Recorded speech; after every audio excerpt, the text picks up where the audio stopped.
Hey guys, before we get into the show, I have something really fun for you. I have my really good friend, Natalie Ellis from Boss Babe. She is the CEO and founder, and she's also the host of the incredible Boss Babe podcast. It is one of my favorites. And she is on here to tell you the things that she recommends when you feel overwhelmed. Natalie, what should we do? Okay, Laurie, I'm so excited to be here. And what I really wanted to talk about was how you can get off of the overwhelm wheel, where we get so stuck. We're like on this hamster wheel, we cannot get off because we're so burned out. We're not doing the things, we're avoiding the things, and things continue to pile up. Sometimes we just need a reset. We need to fully hit pause, wipe the slate clean, and reset. The best way to do this is look at your to-do list with the 4Ds. Do, delegate, delay, or delete. Do, you're going to do it. Delegate, you're going to delegate it. And really be ruthless with this because you can delegate so much more than you think. Delay, you're going to put this out of your mind because now is not the right time or now is not the season that this thing should be done on. Delay it without guilt. Or finally, and the thing that I think is the most important, delete. How many things do you have on there that you really don't want to be doing? You're just doing it because you think you should. I know when you shed the shoulds, that's how you can really get into reset mode. So I'm going to encourage you to go through it with a fine-tooth comb, maybe even twice, to see what things on there you can delete. Oh my God, this is so good. I'm going to run through my to-do list with this list from now on. And I can't tell you how many things that I have written down that I'm like, why is that even on there? It's just taking up space in my brain. So Natalie, thank you so much for this. And if you guys loved these tips, she is full of them. Truly, it's one of my personal favorite podcasts. So go download the Boss Babe podcast for more tips from Natalie. All right, let's get in the show, guys. Being able to have control of your destiny, to not have to do things that you don't want to do, and to not have to go to sleep at night. Like, I've got enough stress. I don't want to add the financial stress of running a business to that. So while it's very unsexy, financial well-being is one of our core pillars at mindbodygreen. It's how we run our business. And I do think it's an important part of health and well-being as well.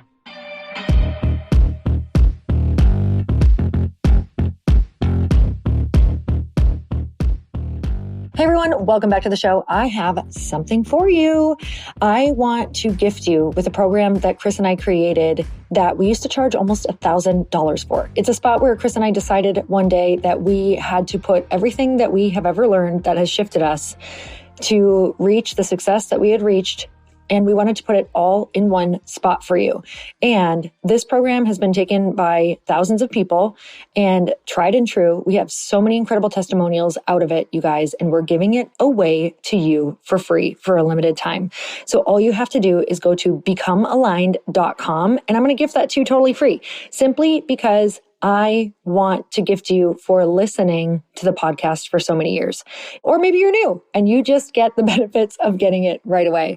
Let's get into the show. Today, my incredible guest is Colleen Wachob. She is the co-founder and co-CEO at mindbodygreen.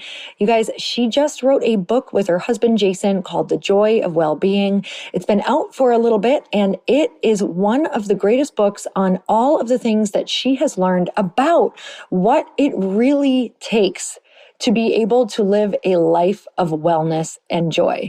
And this woman has talked to so many people, interviewed so many incredible people, had so many different articles on their website, all about what it takes to live an amazing life. This is the person that you want to learn from. So let's get started.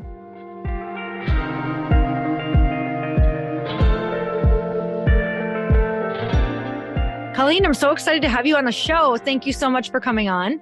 I'm thrilled to be here. Thank you so much. Oh my God. So I love the topic that we are about to dive into because my entire life, I have struggled with what wellness and health and happiness even meant. And I feel like I've dedicated my whole life to trying to figure that out. So Same. I know. And that's really where I want to start, Colleen, is what was your life like growing up? What were some of the core memories that you have around what your environment was like, maybe from around ages from like 8 to like 13 years old? Yeah. So if I think of like the two main pillars of my life right now, it's wellness and entrepreneurship. And some of that could have been predicted from my childhood and some definitely not. So I grew up in Southern California, where the word in the 80s of wellness literally didn't exist. But True. I was very active in sports. I did a lot of stuff outside. My family lived near the beach. My parents cooked a lot at home. So I think I learned some of the disciplines, like if you think of movement, if you think of nutrition, that type of stuff was happening without the vernacular of wellness. You know, a lot of the things we dive into in the book as it relates to spirituality and connection, that was less a part of my life. But I actually think I'm like the least likely entrepreneur from my childhood, in that my parents were true entrepreneurs, kind of before the age of raising money and, you know, VC entrepreneurship. They were family business owners. We owned car washes, and my parents had a French pastry shop. And I saw the ups and downs of entrepreneurship. I saw the stress that it had on their marriage. I saw the stress that they carried themselves. I knew every time it rained that the family didn't make money that day. At one point in time, my father was robbed at gunpoint and shot on one of his properties. Oh my God. I am like the least likely entrepreneur, because I came away from this experience kind of being like, let's make another turn. So post college, worked at Fortune 500 companies. So think Walmart, Gap, Amazon. Was like, I am doing a very hard course correction from my childhood and from what I had, you know, some of the scar tissues that I still carried from that experience. Wow. Okay. I've so many questions about that portion, but the portion that I'm just like, I've worked in a bit of corporate America for a while, and I can say that that was probably the place where I was in a bad position mentally. I feel like the way that that is set up, the way that that career is set up, the way that everything is structured there, and kind of how we're made to think is very challenging for our health, wellness mindset. What were some of the things that you discovered that you were feeling that really spurred this kind of like passion for health from those years in Fortune 500 companies, et cetera? Yeah. So, you know, the good of Fortune 500 was I learned a lot about business. I had health insurance and other things to cover, you know, the necessary expenses. But it was when I was working at a Fortune 500 company that I had a life-threatening pulmonary embolism, which was the start of this whole really diving into this health and wellness journey. And at that moment in time, you know, my life was a little bit on autopilot, you know, early 30s, living in New York City. Imagine the lifestyle, you know, going out with friends, but are the relationships super meaningful? Probably not. And then there was one morning I was going to a very, you know, intense yoga class, which was my Saturday morning routine. And after it, I told my husband, Jason, I'm having some problems walking. Like, why don't you meet me in the city? So we walked around the West Village, and then I was like, I need to go home. I went home, and on the subway train, it was a particularly steep A train home. And so I collapsed trying to get out of the subway steps. And then I do what, you know, so many of us do when it comes to medical symptoms. I gaslit myself. I was like, I'm fine. No big deal. I'm dehydrated. It's a really hot May day. Who wants to go to the ER? So I basically convinced my doctor on the phone that I'm totally fine. And then I'm lethargic and I nap the whole rest of the weekend, which isn't, you know, my usual weekend trajectory. So come Monday morning, I was working at Amazon at the time, and my husband was like, the only way you can go to work on Monday is if you stop by the doctor on the way. So I stopped by the doctor, and within a couple minutes, he's like, you're having a pulmonary embolism. I didn't really know what the word meant. Yeah. He gave me a little sign that said, I'm having a pulmonary embolism. Unclear if he thought I wouldn't be able to get to the NYU ER, or if once I got there, I could waste valuable time not being able to explain the likely diagnosis. Got to the ER, had showers of clots in my lungs. And oh my God.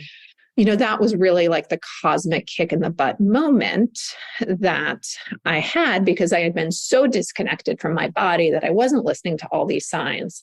And it started not just this like long healing journey, you know, and I through kind of searching a lot of Western, searching a lot of holistic modalities, I had a pulmonary embolism, likely because of being on birth control pills that I had been on for about 10 years.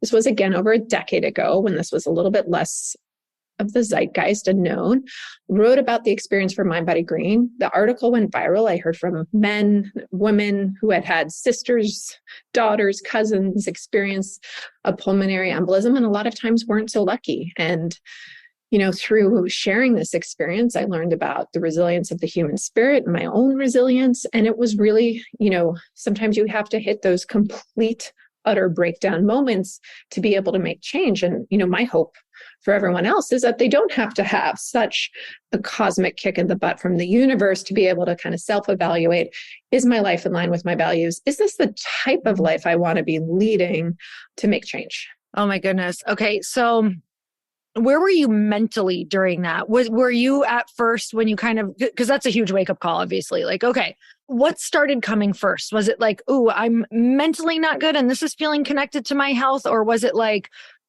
more physical things that you started cleaning up and then kind of the mental, spiritual side came later? Yeah. And I think I was really struggling with purpose at this time. Mm-hmm. And I did what I don't think is healthy, but like identified purpose as my career. And I think that's what it can be wonderful and fulfilling for some people. But I think when we say it, this is where I'm going to seek all of my fulfillment in life, it can set us up for a lot of disappointment. And so mentally, I knew I wasn't in a great spot, but then there was just some symptoms that I kind of ignored. Like even before the clots appeared in my lung, like my ankle was a little bit swollen. I knew I was having some trouble sleeping. Sleep is something I've struggled with my whole life, but I knew that I had sleep troubles, I had anxiety troubles. And, when you kind of use talk to rationalize what's happening instead of like taking action and getting down deeper, like, why did I need to take a sleep aid to go to sleep every night? What was actually going on there? So there was a lot of little things that were happening before that big moment that I just kind of ignored. What does purpose mean to you now? And what does that look like in your life? Yeah. So when I think of purpose, I borrow a line from Arthur Brooks about creating a personal mission statement. It's like we have our goals at work, we have OKRs at work, we have KPIs, we have so many things for our job, but we don't put that same amount of care and thoughtfulness and intentionality into what our purpose is today.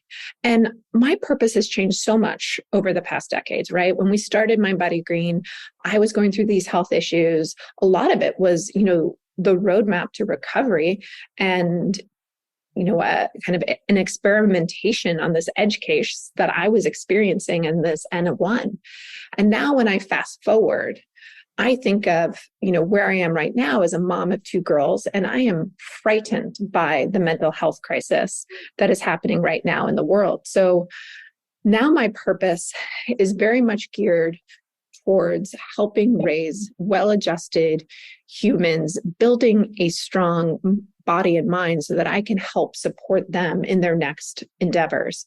But when someone is looking for purpose and not sure, where to start, I think there's a couple of things I would suggest. Like first, it's not necessarily tied to your career. It can be, and like bonus points if you're able to extract that kind of value from it. But I think it puts also a lot of pressure on people to find it through that.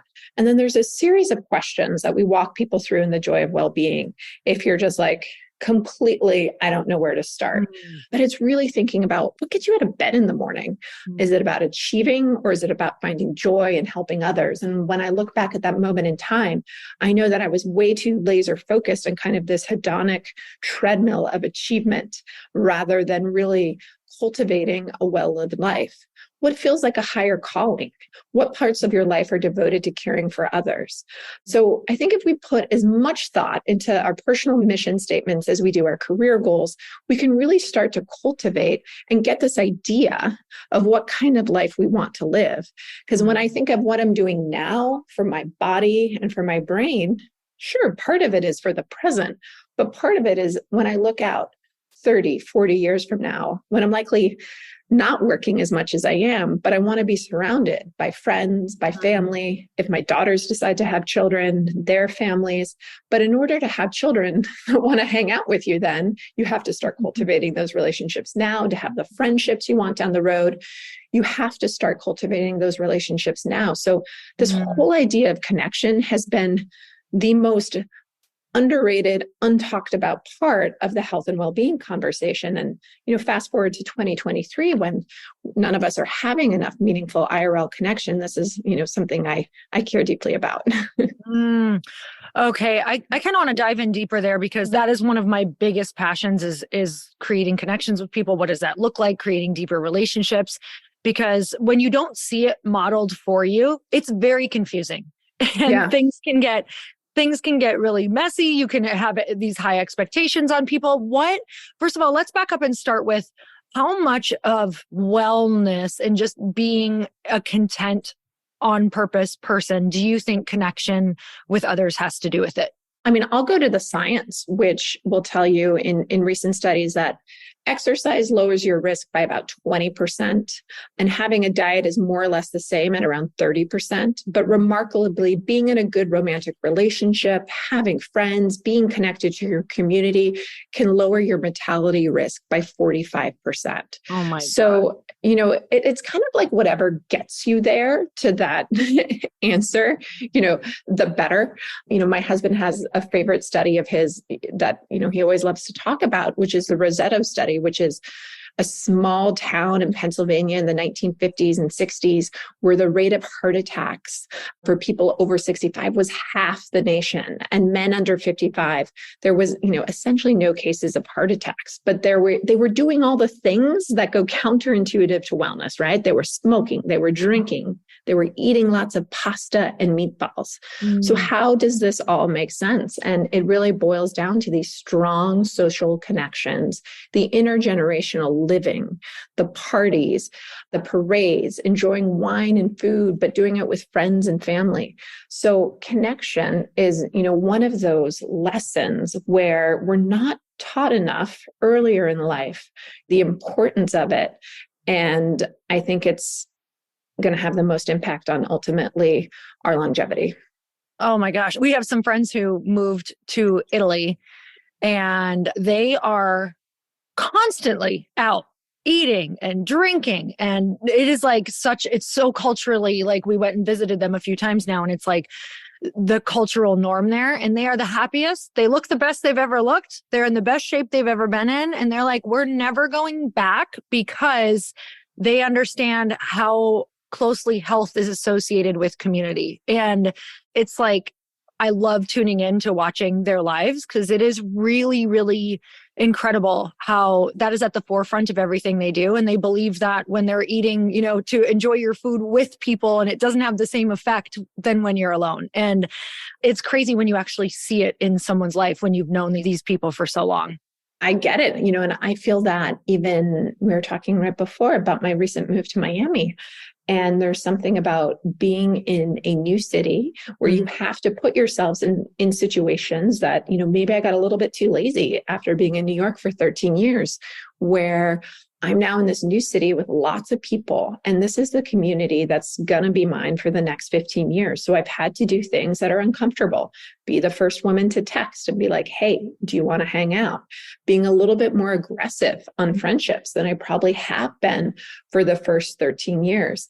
And, putting as much intentionality around forming the types of friendships that are going to be there for when you have those, soul crushing moments at, 12 midnight, you need a friend, but understanding, that is just as important as working on my protein and doing my resistance training.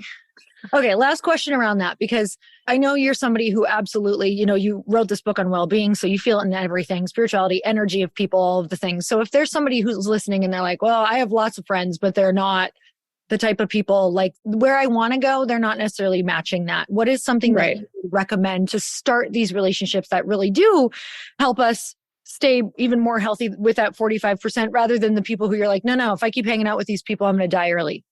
No, totally. Because there's a lot of people out there who could have the inverse effect. If it's someone who's a toxic person in your life, if it's someone who's a transactional purpose in your life, and, it's a very quid pro quo, I do this for you, you do that for that. That's not really the type of meaning and connection that's going to deliver the connection that's ultimately going to lead to better longevity. And if you're unsure where to start, I think the best place is, what brings you joy? And that can be a lot of different things at a lot of different life stages. I happen to have 2 kids, so school and kids is top of mind. It's an easy place to meet people who have shared values, are going through very similar struggles, literally some of the exact same ones. But, depending on where you are in life, that could be taking up pickleball, that could be going to an exercise class and, taking the time to talk to the person next to you on the mat, crazy things like that. And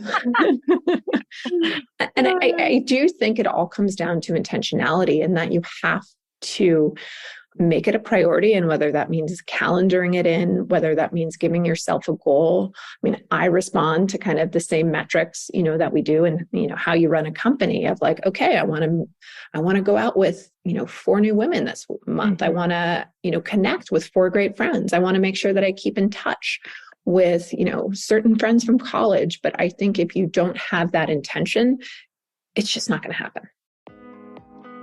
Hey y'all, I'm so excited to share with you that this podcast, Earn Your Happy, is now a part of the Growth Day Podcast Network. Truly, this is like one of the most exciting things that has ever happened to me. I'm telling you, I no longer feel like I'm doing this alone, and I actually get to collaborate with the people who host the podcast that I'm obsessed with, like that I have been listening to myself, who inspired me to start a podcast, who have taught me about how to go and do the thing, like the original people who got me motivated through listening to their podcasts. You guys, a bunch of us are coming together to bring more growth to the world and to support shows and brands that we believe in. And one of my friends are also on this network, and I'd love for you to go subscribe to their show. You guys, I just had Danielle Canty on of the Boss Babe podcast. She co-hosts it with her other amazing co-host and one of my friends, Natalie Ellis. You guys, you can go check out that podcast on mine. It's episode 925, and Danielle and I talk all about burnout and how that could be showing up in your life, and most importantly, how to prevent it. But I want to tell you, if you have not gone and checked out the Boss Babe podcast yet, go subscribe, because it is one of the largest online communities for ambitious women and female entrepreneurs. And I know that if you're listening to the show, chances are that's probably you. You guys, they have 3.6 million followers and 380,000 subscribers. The Boss Babe podcast is the place where they share real behind the scenes of building successful businesses, achieving peak performance, and learning how to balance it all. Most of all, you guys, truly, these women are in my life. Danielle and Natalie are people that I text on a weekly, monthly basis when I'm like, oh my gosh, I feel stuck. What should I do? I tune into their podcast, you guys, to learn. Even though they're my friends, I am still like crazy obsessed with this podcast because I learn something new every single time I listen. It makes me be a better podcaster. It makes me be a better businesswoman. It just makes me be better and more confident out in the world because they're so real and raw. And I can tell you that in the moments where I have had horrible days, down days, I've either gone and listened to this podcast or I've texted them, because these are the people who truly get it. You want to listen to the people who are walking in the same footsteps that you are. You guys, go check out the Boss Babe podcast. You're not going to be sorry. And it's just going to like make you way smarter and you're going to have way more fun. So go check it out. At first for you, especially when you moved to Florida, was it kind of like, did you find it challenging? I know I've always found it. I'm a bit of an introverted extrovert. So I like to be alone until I don't, you know what I mean? I hit this wall and I'm like, okay, I'm not good. Like I need people. So I have to really force myself to do it, even though I love it once I'm there. Do you kind of struggle when you're like, okay, I got to get these 4 dates with these new women once a month? Is that challenging for you? I think it's like evolved through these shared interests in a way that's really lovely. And I think there's been these narrow moments in time when there's been large groups of people making life changes. So between 2020 and 2022, when my family moved, there was a lot of people who moved because of shared values. Maybe they wanted their kids to be outside more. Maybe they wanted, to themselves be able to live outside more. Mm-hmm. So you've had this wonderful openness here within Miami of people who are all on the same journey, and they're trying to make their friends too. So it's created a wonderful openness that I don't know exists in other cities or everywhere. We had looked at other places to move to prior to Miami. And one of the things that had turned us off about other cities was they were kind of like, we're good here. We're a population, whereas Miami just has this really loving, great, there's room for all of us. Keep on coming. Bring your great restaurants, bring your culture, bring your families. There's room to grow. But there, of course, is an element of uncomfortability in all of it. When you try it, I just think it's been a little easier to do in Miami than New York. Okay, I love that. Okay, when you were writing this book, because obviously you have now had this lifetime of being super passionate about health and wellness, what were the main things that you were like, okay, these are the main themes that must go in this book because these are the compartments that go into well-being? Yeah, so I think that wellness and well-being is just at this like really interesting point right now. There's never been more wellness out there, but it's a cacophony of voices. And, we talk in the Joy of Well-being about, kind of like the polar extremes of it. You on the one hand, you may have Kardashian wellness where there's lymphatic drainage facials. There's just a lot of frosting involved. There's a lot of gear, Epsom salt baths every night. You're looking at this being like, how do I fit this into my life? Then there's, the bro wellness, which could be, people measuring their VO2 max and, while they're wearing a CGM. And we've just become this culture of extremes created by, a lot of social media algorithms, I think, are to play here. And so we looked at the wellness world and understood how much these principles have helped our own lives, have helped us recover, have helped us define and redefine the type of life that we wanted for ourselves and for our family. And we felt that it wasn't represented in the wellness world. We wanted to create a reawakening and redefine wellness in terms of well-being, with the primary, differentiator being a focus on something bigger than yourself. And yes, you absolutely have to take care of yourself first. I feel like I'm a flight attendant on a flight. You've got to put on your mask first. You have to get yourself, your sleep in check. You have to get your mind and body in check before you can start taking care of others. But ultimately, it is about something bigger and than just yourself. So how do we reframe the conversation away from the protocols, the rigidity, the this way and not that way, and really reframe it in a more loving conversation around helping people create a happy, healthy, well-lived life that they have to determine what that looks like. Okay. So growing up for me, and I love the fact that you said something greater than you, something bigger than you, like living for something more than that. I have this conversation all the time. I feel like it's very generational with a lot of my friends' moms who the conversation for me, and I know this isn't everyone, but especially growing up in the Midwest, it was always, I gave up my life for you. I raised you. Or this is what this looks like now. Like there's nothing after that. And then our moms are all, at home right now struggling with their purpose. And they're trying to figure this whole world out that we're describing right now of what this even looks like for them. And like, is there more to live for after what they have been told their life should look like? And this was a conversation obviously passed down from my grandmother and her mother of just, this is kind of cut and dry. You have kids. This is what you live for. And outside of that, this should be how you feel and find your purpose is within family or your career. So when you say living for something greater, how do you start expanding that? How do you start defining that? What does that look like? Yeah, so it's probably one of my favorite chapters in the book, and a huge influence on kind of our POV here has been another Miami resident, Lisa Miller, PhD.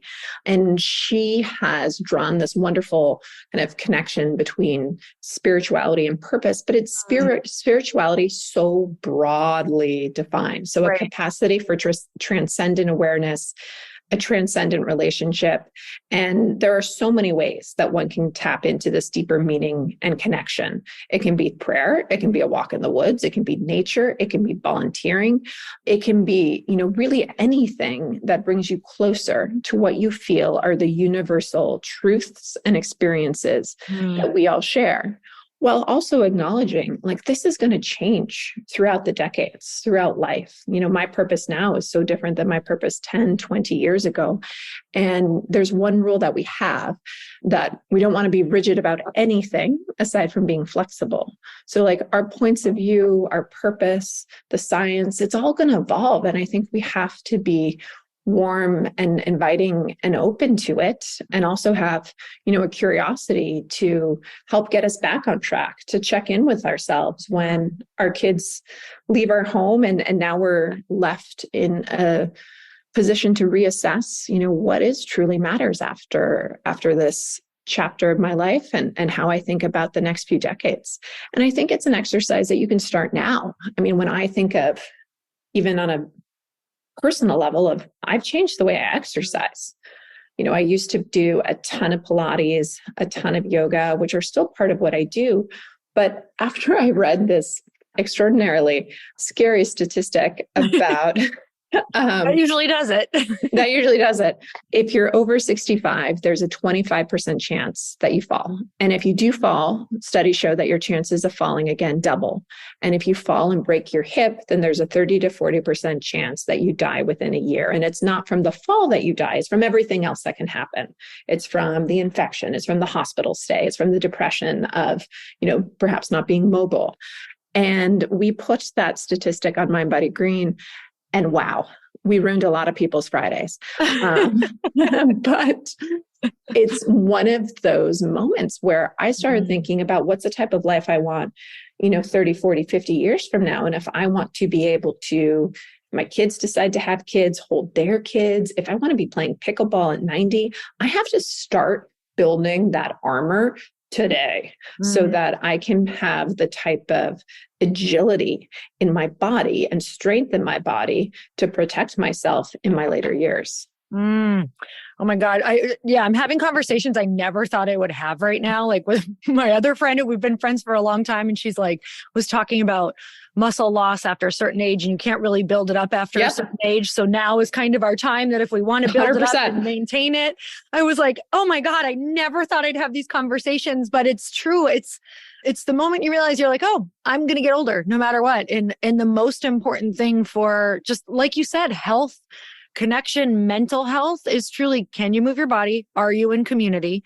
Are you capable?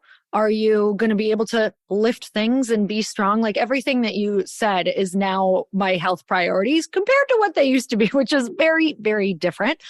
Totally. But yeah, I'm looking at health in a completely different way now. And a lot of it is coming from purpose and community. I have a background of my whole family was overweight.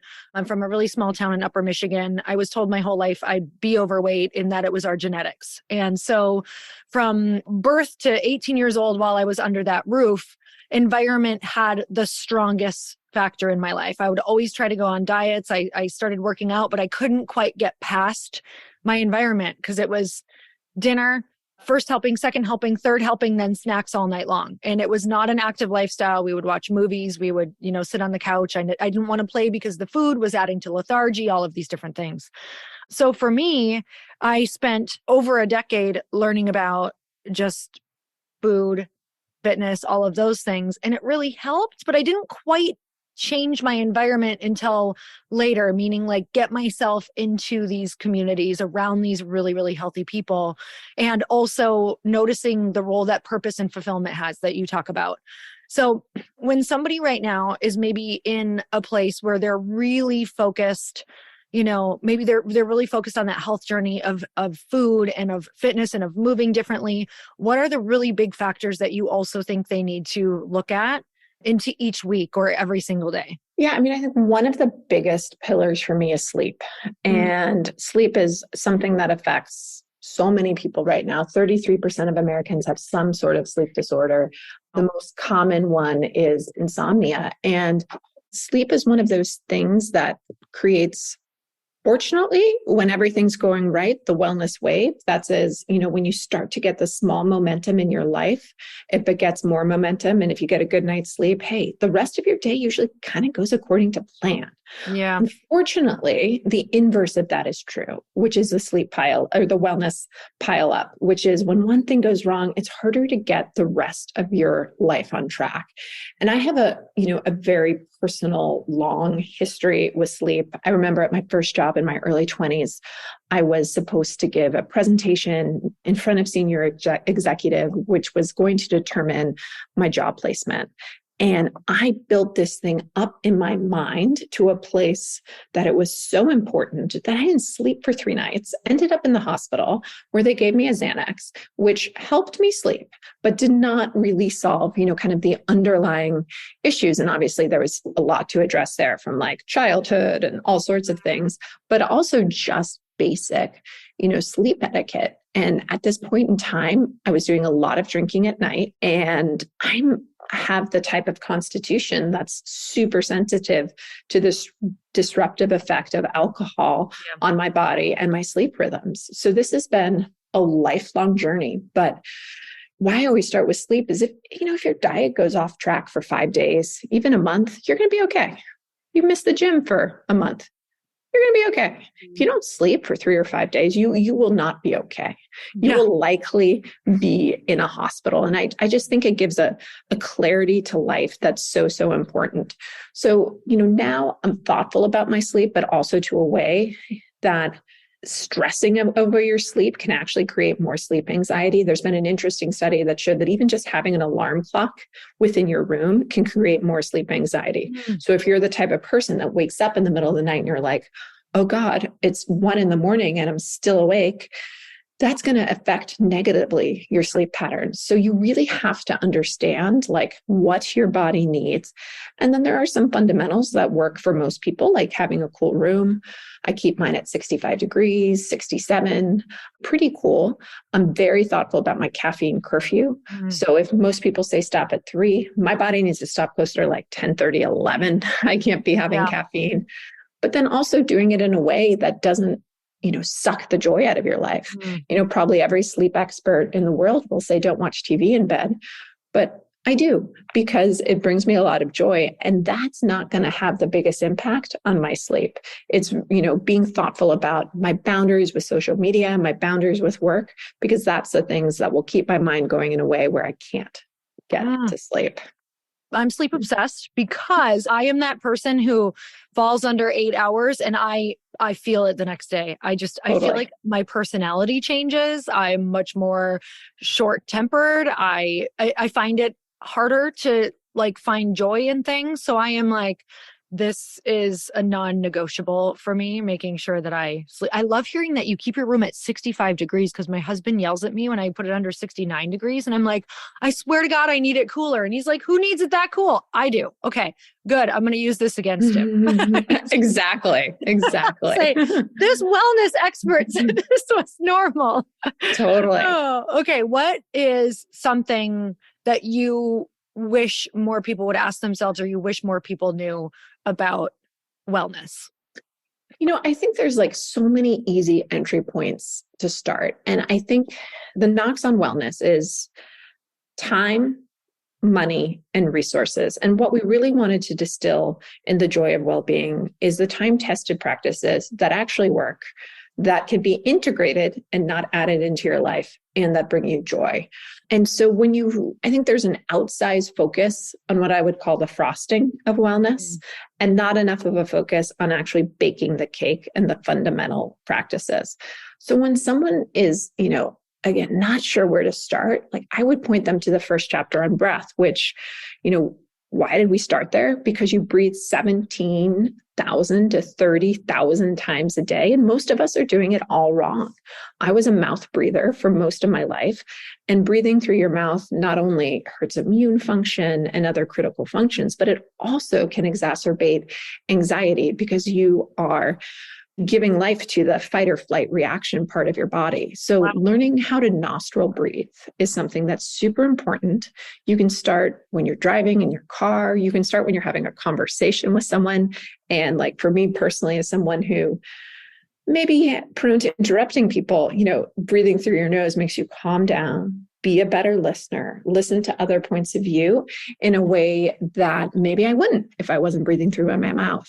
So there's so many like life skills that I wish we learned when we were growing up, but it's never too late. And if you're looking for a change that's immediate, that's going to affect you literally every second of every day, and that doesn't cost a thing, I'd start with nostril breathing.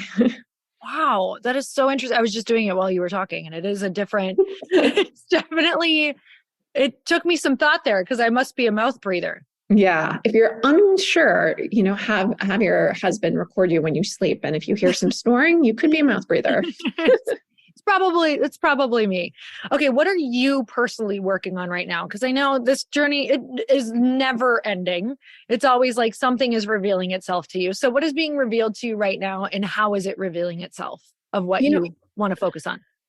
Sleep is like a constant in my life. And I think that is something that as life and entrepreneurial stressors go up and down, that will continue to be a focus, and that is like a work in progress from day one.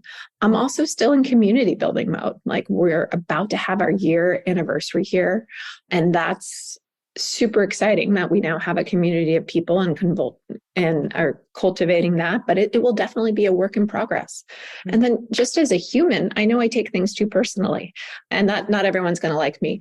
And that is a long time work in progress. Oh, you and me both. Yeah.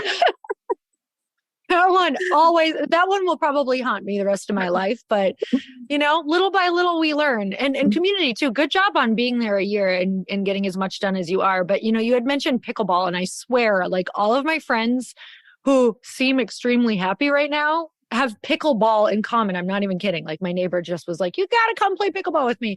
Are you playing pickleball? Of course. Why since I live in South Florida. Tell me about it. Yeah. I mean, there's, so much I could tell you about agility and, grip strength that you're getting from it. But, really, it just brings me a lot of joy. And I grew up playing a little bit of tennis as someone who grew up in Southern California. And there's something that just takes about pickleball, or at least the way we're playing it, that just kind of takes the pressure and the achievement out of things. Growing up and having kids now in sports, like, one of my friends asked me this astute question of like, can kids these days play sports at a certain age just because they enjoy it and not to get good at it, or because they want it for college? And it's a really fair question in today's world. And I think with pickleball, it's just taken all the competition out. It's truly fun. It's best played with doubles.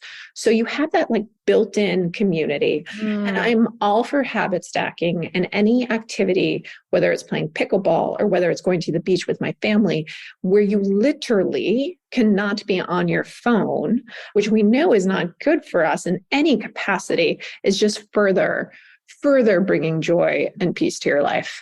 Okay. Hold me to this. I literally need to make an appointment to do it this week, meaning I'll hold you to it. Okay. Because it has been like, pickleball has been seriously like one of these things. I'm like, okay, I'm getting this message again, like hearing another happy person who loves wellness talking about pickleball. Okay. Yeah. God, there's so many things that I have on my paper. Here's what I have. I want you to talk on whatever jumps out at you first. Okay. So I have environment, spirituality, hydration, nature, sunlight, connection. I know we talked on a lot of those, but anything that you're like, ooh, I want to touch on that because that's really important. I love the punchy ones. And, sometimes when we talk about things at mindbodygreen, we know what's going to strike a chord. And sometimes we have no idea. So I'm going to go back to Lisa Miller, just because I thought this quote from her research was fascinating. And I was kind of blown away by the controversy. But she said that when she found that when mother and children were both high in spirituality, the child was 80% protected against depression, compared with when mother and children were not concordant for spirituality. So what that means is a child was 5 times less likely to be depressed when spiritual life was shared with a mother.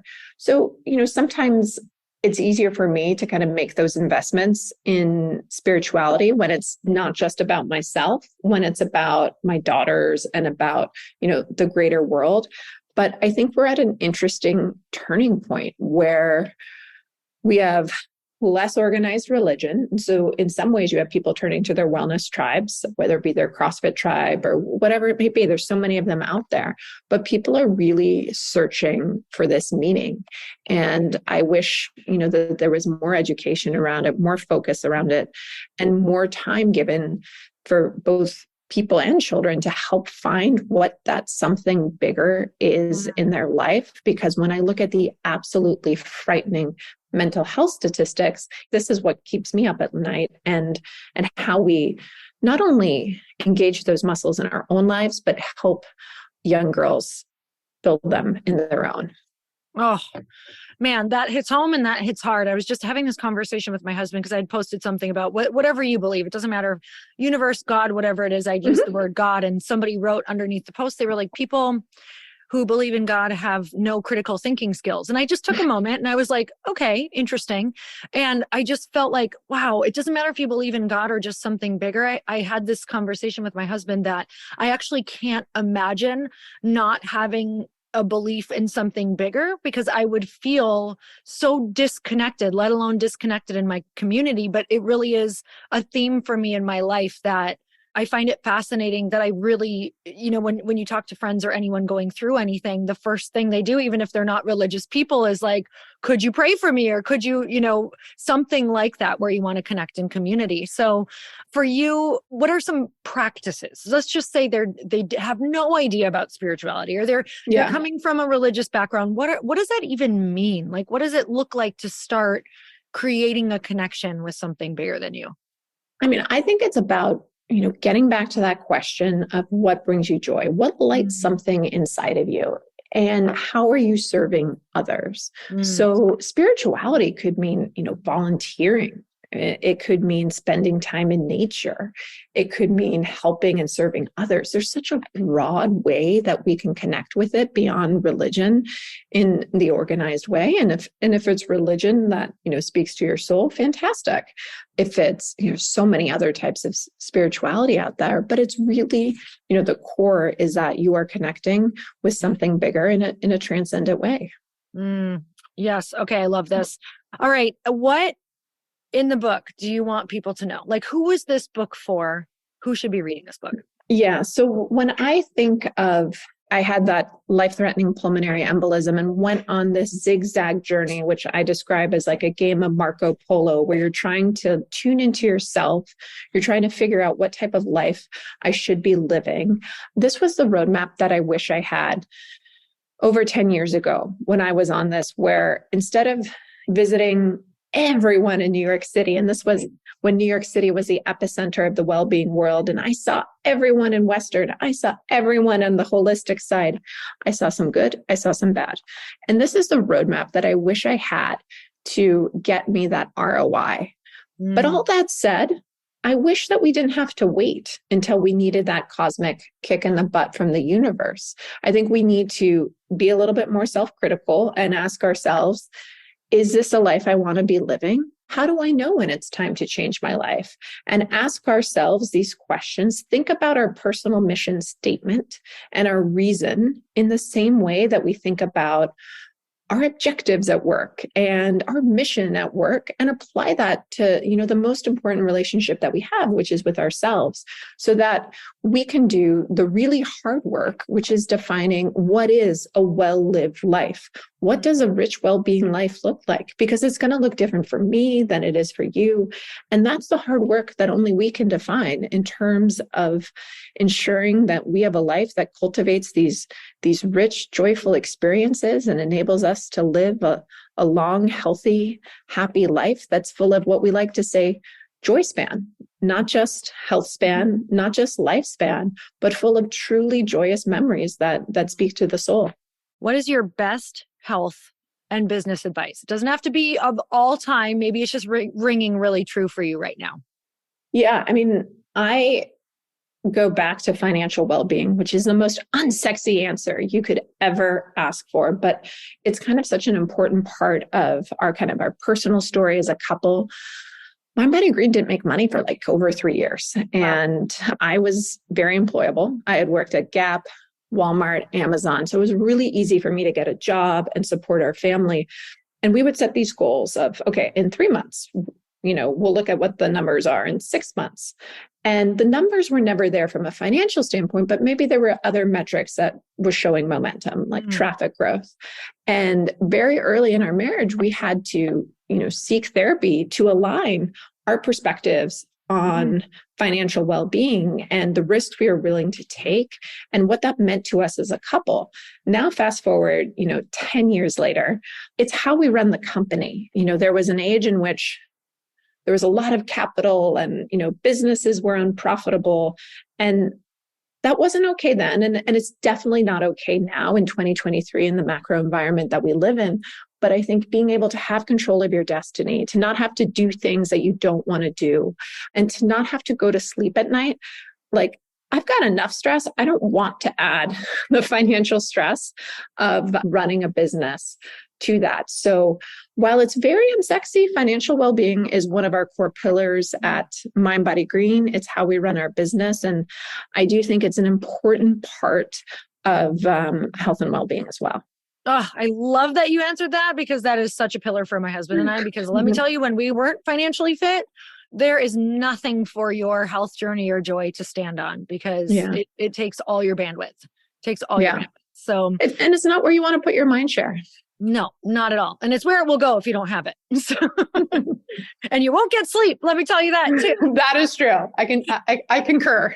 Yes, that'll wake you up, keep you up, all the things. So I'm so grateful for you. Right when you were finished with the business talk, I was like, oh, I could have gone in that direction too. That would have been so good. So to be continued, but I'm super excited for your book. I think it's really important for people to just get that reset and reminder of really, when you focus your priorities on it holistically, on all these things that you're talking about, I think the results that you want will come a lot easier.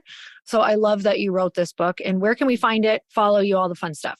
Awesome. So The Joy of Wellbeing, a practical guide to a happy, healthy, and long life is sold bookstores everywhere starting May 23rd, but you can pre-order now at thejoyofwellbeing.com. And we have some special gifts along with that. And then mindbodygreen is our life's work. And I'm Colleen Wachob, and on all the platforms. Amazing. Thank you so much. And you guys, if you loved this episode, especially if you know somebody, the biggest thing you can do is text this to a friend, share on social media, let us know what you loved about it, tag Colleen, let her know your biggest takeaways, because it's always so much fun to see who's actually listening to our conversation. And until next time, earn your happy. Bye, everyone.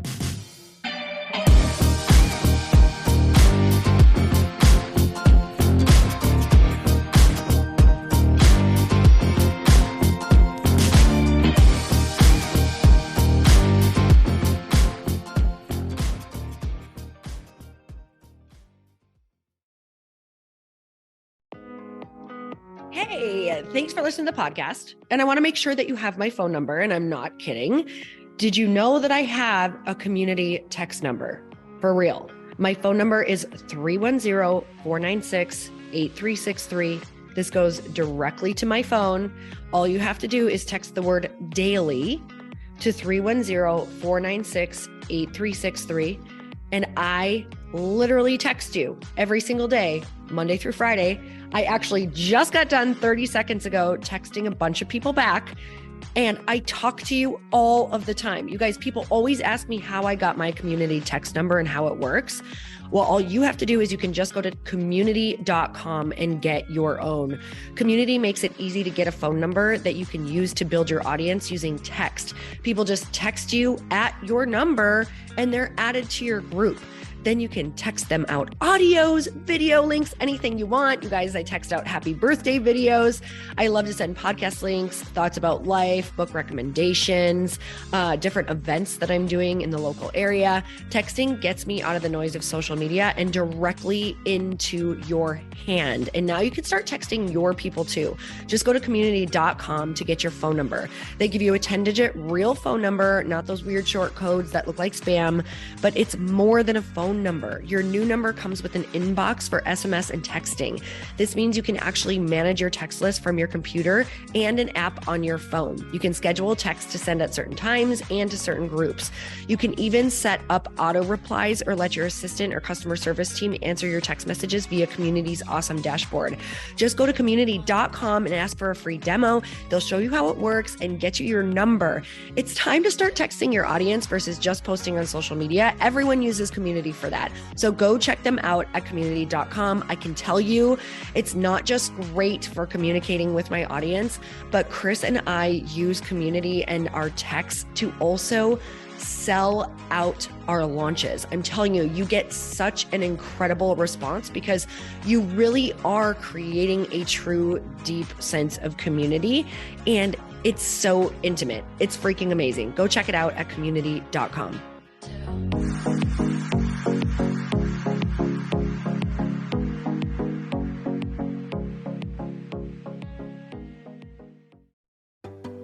Hey, do you know what the big secret is this year?